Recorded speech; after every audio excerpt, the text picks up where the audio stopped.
কিয়ামতের আগে সমাজের সবচেয়ে বড় চোর বাটপার বদমাশগুলো নেতা হয়ে যাবে। তাদের নেতৃত্ব মেনে নিতে হবে বাধ্য হয়ে। ভয়ে লোকজন তাদেরকে সালাম দিবে, অন্তরে তাদের জন্য কোনো ভালোবাসা খুঁজে পাওয়া যাবে না।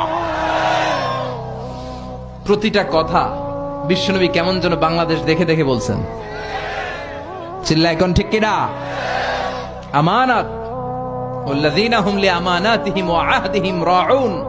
মুমিনের বৈশিষ্ট্য, মুমিন যদি প্রতিশ্রুতি দেয়, মুমিন যদি আমানত নেয়, ওই আমানতের খেয়ানত করে না।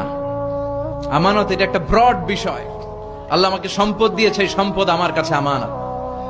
আল্লাহ আমার ব্যক্তিত্ব দিয়েছে, এই ব্যক্তিত্ব আমার আমানত। আল্লাহ আমাকে ছেলে মেয়ে দিয়েছে, এটা আমার কাছে আমানত।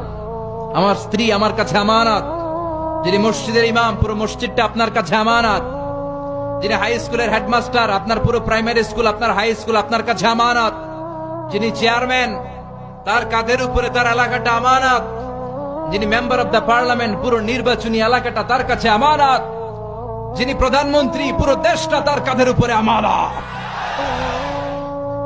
যার দায়িত্ব যত বড়, তার আমানতের খেয়ানত করে, এটা মুনাফিকের লক্ষণ।